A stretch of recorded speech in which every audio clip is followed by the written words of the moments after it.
Now, preview time. So let's take a look at what's coming your way.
What's going on, everybody? Welcome to another brand new installment of Renegades Reviews, exclusively here as always on the Casa D18 Studios channel. I, of course, am your host, the Renegade JJ Williams, and today it's new release Saturday. We were supposed to take a look at the film Babylon, which unfortunately I was unable to get to in time at multiplexes. So today, instead, we're going to take a look at the Netflix original, The Pale Blue Eye, starring Christian Bale, Harry Melling, Simon McBurney, Timothy Spall, Toby Jones, Harry Lottie, Robert Duvall, and Gillian Anderson. What's going on, everybody? Thank you for joining me here once again for another brand new installment of Renegades Reviews.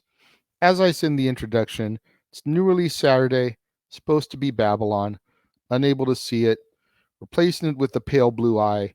Still trying to get caught up from the lack of doing a show yesterday. So you're getting hit hard and heavy today We appreciate you guys tuning in and enjoying all the content going up here on the Casa D18 Studios channel. Let's get into our movie review here, shall we? Now, our movie takes place in 1830 as alcoholic retired detective Augustus Landor is asked by the military to investigate the hanging of Cadet Leroy Fry at the United States Military Academy in West Point, New York.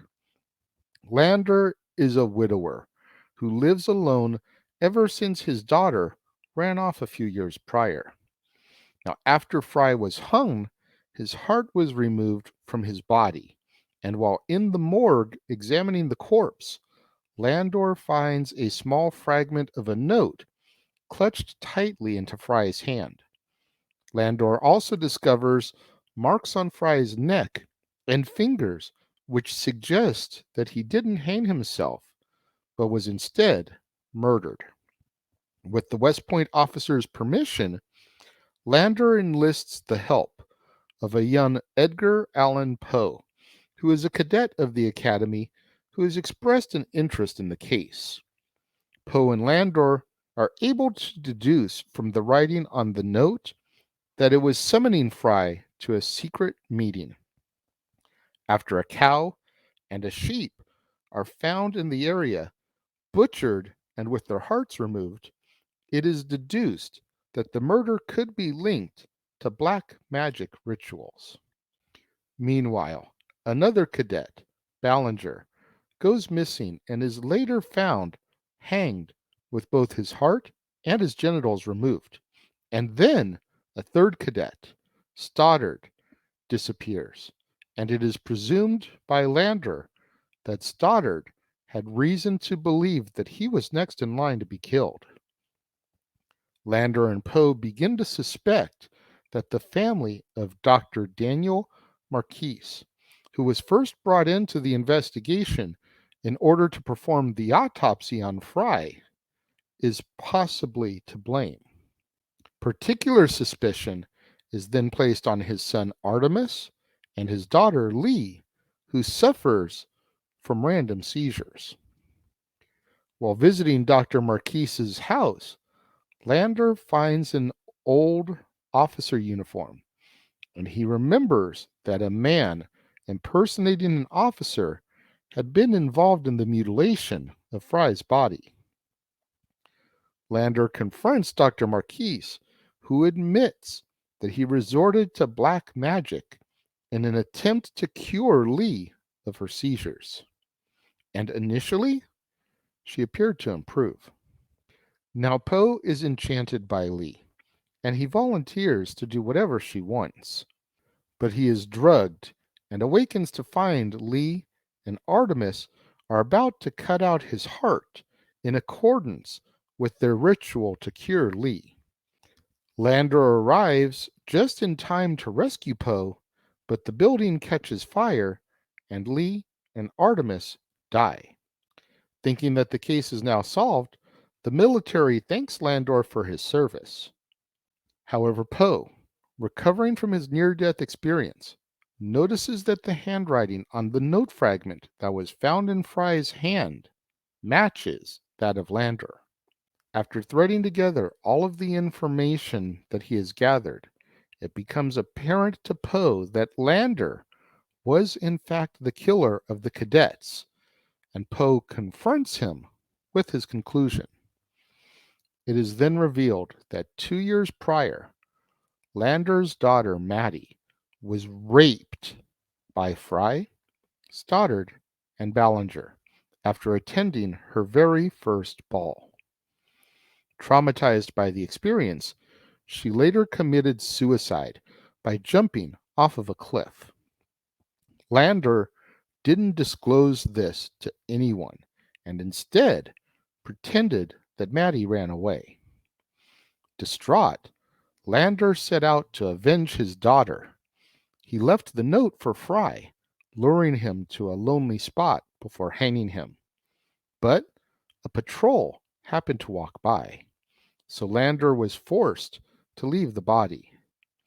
Artemis and Lee later stole the heart for their ritual.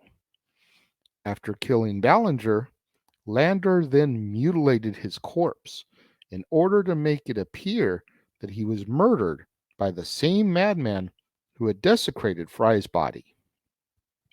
Poe then tells Landor that he has 2 notes with handwriting samples that can link Lander directly to the murders. But before leaving, Poe burns them. Lander is then seen standing at the cliff where Maddie leapt to her death.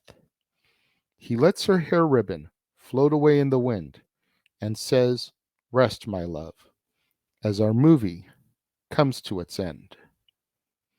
I felt this film, with the cast, with the fact that it was tied to Edgar Allan Poe, so much potential. I was bored to tears.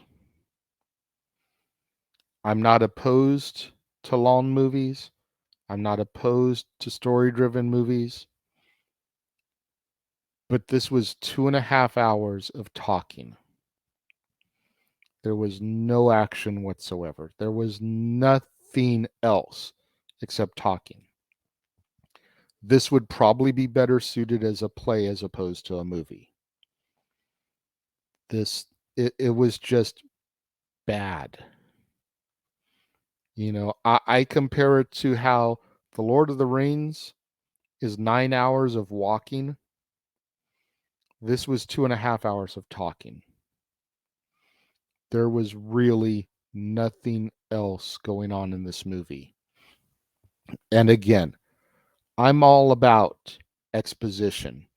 I'm all about story. I'm all about getting captivated and wrapped up in what's going on. But you can't just give me 2.5 hours of talking. You've got to give me something else too, something to keep the story moving. This was just too long, too drawn out, too boring. I'm sorry. Plain and simple. To the people that worked on the film, the stars of this film, I apologize. But in my humble opinion, for whatever it is worth to all y'all, it was bad. I give this movie 1/2 a star out of 5. And I only do that because I do feel that Christian Bale, for the most part, was great as Lander. That is it. That a 1/2 star out of 5. Those of you that have seen it, what did you guys think of The Pale Blue Eye? Let me know. If you're watching the premiere, leave your thoughts and comments over here. If you're watching on demand later in the day, leave your thoughts and comments down here. Let's have that conversation, that discussion, that debate, that interaction that I'm always asking you guys for. Let me know where I went wrong with this one, if you guys really enjoyed it, in the comments below. Let's have that conversation. And make sure you guys tune in later on today, right here on the Casa D18 Studios channel, as well as over on the Jeff Meacham Network and across the Jeff Meacham Network multiverse of media, as it's time once again to open the doors for Open Mic Night. It'll be our 1-year anniversary celebration of the show.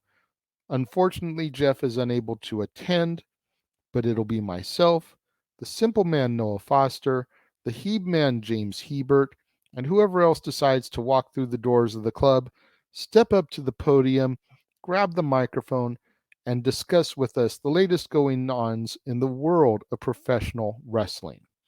And then tomorrow, back on the Casa D18 Studios channel, it'll be time for another edition of the War Zone, the weekly acquisition report where I, the Renegade, show you, the viewers, the latest additions to my ever-growing movie library. You're not going to want to miss out on any of that right here on the Casa D18 Studios channel, on the Jeff Meacham Network, across the Jeff Meacham Network multiverse of media, Open Mic Night, the War Zone. Still got about 2 weeks worth of musicals left. Tune in, don't miss out. So make sure you smash that like button. Make sure you're subscribed. Make sure that notification bell is turned on so you don't miss out anytime a video drops right here on the Casa D18 Studios channel, or anytime we go live, as is the case with Stat Boy Sports Bar, Open Mic Night, pay-per-view PLE coverage, etc. Share these videos with your family, friends, loved ones, coworkers, movie fanatics, cinephiles in your life, fans of Christian Bale, fans of Toby Jones, fans of Robert Duvall or Gillian Anderson, fans of Edgar Allan Poe. Anybody you can think of that would enjoy this content in this video, share it with them. It's the only way we're going to boost up my visibility in YouTube's algorithms so I can eventually get monetized and make some money on my productions here. Thank you once again to everyone who joined me and tuned in today. It means more to me than you'll ever know. And I will see you guys next time.